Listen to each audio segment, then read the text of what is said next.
So we're continuing. Let's talk about how hormones interact with their tissues. I'm going to remind you of something. In order for these guys to get into the blood, they have to pass through these windows to get here. They can't just go through cells, right? Because the tails don't like it. These guys, my lipid soluble, they just pass through no problem. That's going to really influence how this works, okay?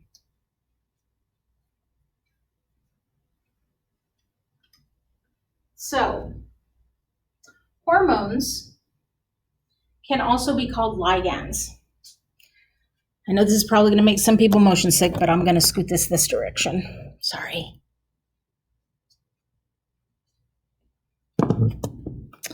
So hormones can be called ligands.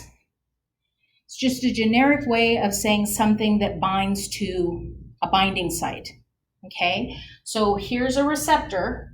Remember, receptor, think of the word receiver. And here are things that could possibly bind to it.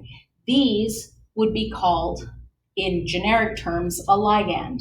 But because we're talking specifically about the endocrine system, the ligand is a hormone, okay? So they bind to receptors. Those can be proteins or glycoproteins, and they bind at this receptor site. I want you to notice something about the receptor site. It has a really specific shape to it, right? This would not fit that shape. This would not fit that shape. Only this one would actually fit there, which is what you see here.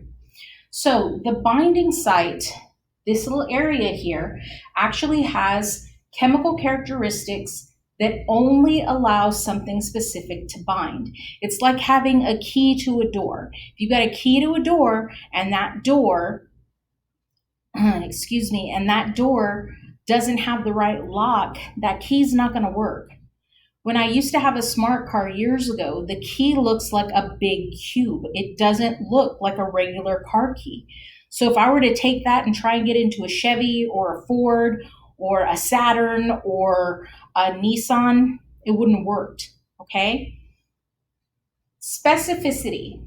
We talked about this way back in chapter 3. Specificity. It has to be the right ligand to bind to the right receptor. Again, you have to have the right key for the right lock. I can give you the key to my house and say, hey, go and open the door in the building. You're going to open any of the doors in the building? No. Why? Because it doesn't fit any of the doors in the building. So again, there's that specificity. If you're going to use this key, you got to have the right lock. Hormone receptors actually really do have a high affinity. Remember, affinity is liking. I have a high affinity for Jensen Ackles. Okay? But there's this high affinity for the hormones that bind to them. In other words, it's almost like a magnetism. Okay? I don't need a lot of hormone because they attract each other so well that it'll find where it's supposed to go and it's supposed to bind. I can have really small concentrations of hormones, and if that magnetism is strong enough, it'll find it and it'll get there, okay? The presence or absence of receptor determines which cells will actually respond to the hormone. Again, let's go back to the oxytocin example. Oxytocin binds to receptors on the uterus when a female is in labor. So when the female's in labor and oxytocin's getting released from up here, traveling through the bloodstream, it binds there and causes it to contract so that the baby can come out, right? Any guy that you know, I can put oxytocin in them and it's going to float around going, anybody seen a receptor? No? Okay. Have you seen a receptor? Because without the proper receptor on its surface, the cells of whatever organ this is will never do anything. That's why a woman who's in labor doesn't feel like she's swallowing her esophagus. She doesn't go into like breathing issues because her trachea, all of that smooth muscle has no oxytocin receptor. So there is literally no reason for her to react, or those organs to react to the release of oxytocin. So again, the presence or absence of that receptor determines whether or not this actually happens. Yes, no, maybe, no, okay.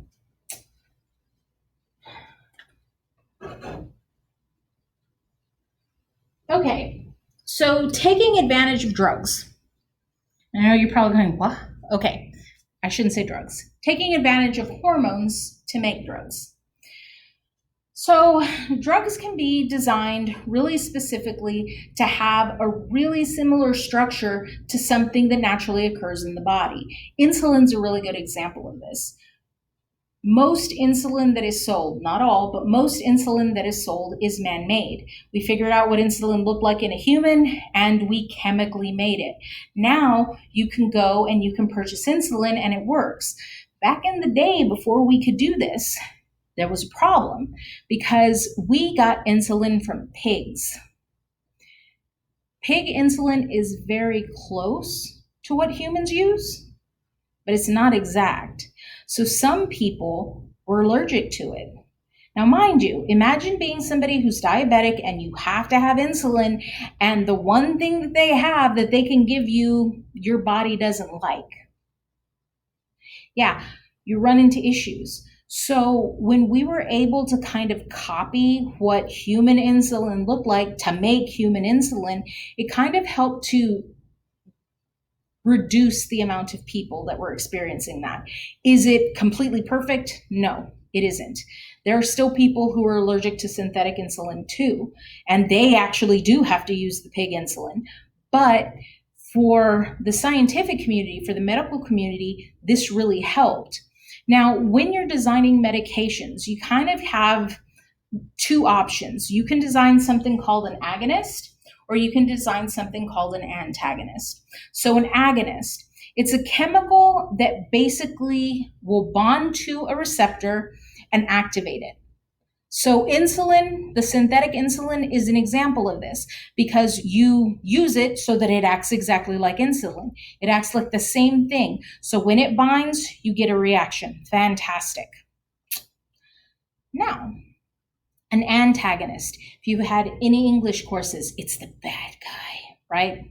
Well, in our case, it's not really the bad guy. It's just somebody or something that when it binds, doesn't really do anything. It just prevents the thing that's supposed to bind from binding. So the best example that I can think of is antihistamines. So why do we take antihistamines? To prevent allergies, right? Well, what causes the allergies? In your body, you create a substance called histamine. And histamine goes and binds, and then you get the watery eyes and the runny nose and the, I feel terrible, right?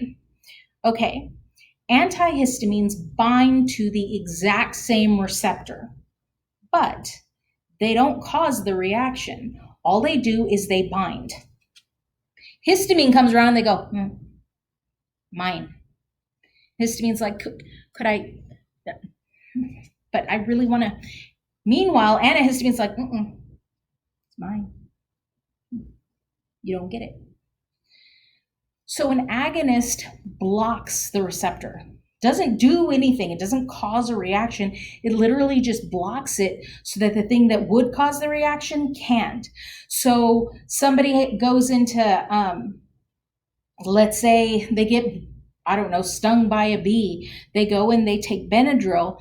Basically what's happening is they're blocking those receptors so that histamine that's getting created because they're having an allergic reaction to the bee venom, it can't get there. So that's an antagonist. Agonist is going to cause something to happen. Antagonist, nothing. Okay? I keep trying to come to this computer to switch the slide, and it's that computer that I need to go to. Sorry. So, response to hormone. It depends on the hormone.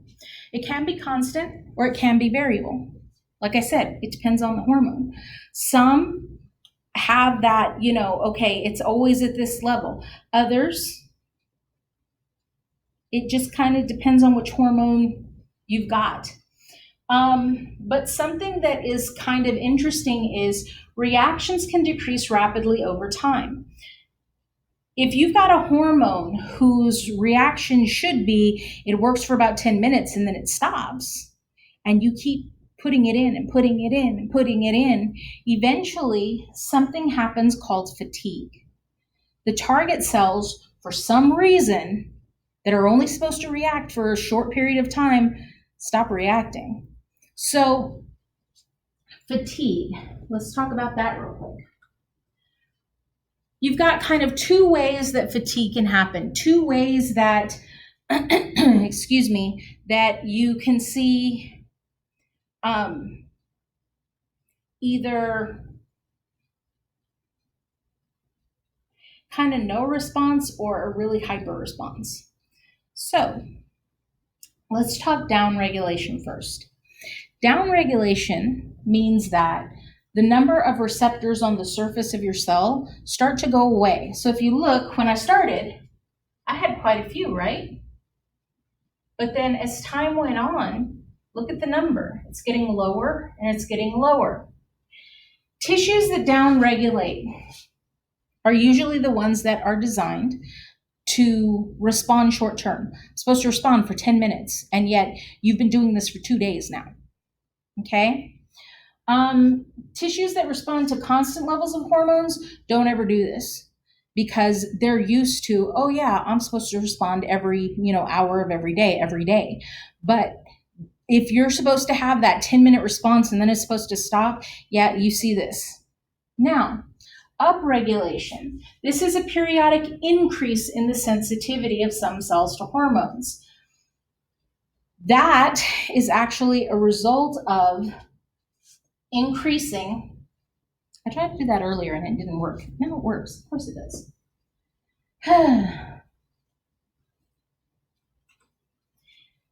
What's going to happen is you're going to start making more of these receptors. So you start making more of the receptors, more and more and more and more. Eventually you end up with a whole bunch of extra on the surface of the cell. So upregulation, you're getting more. Downregulation, you're getting less. Now with downregulation, again, that's not the right computer.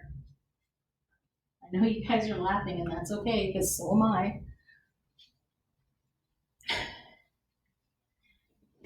Think about it this way. I have two ways that I end up with the numbers that I have. How many am I making? How many am I breaking down? When my number is stable, I'm making as many as I'm breaking down, right? When my numbers change, it's one side or the other that has been affected. So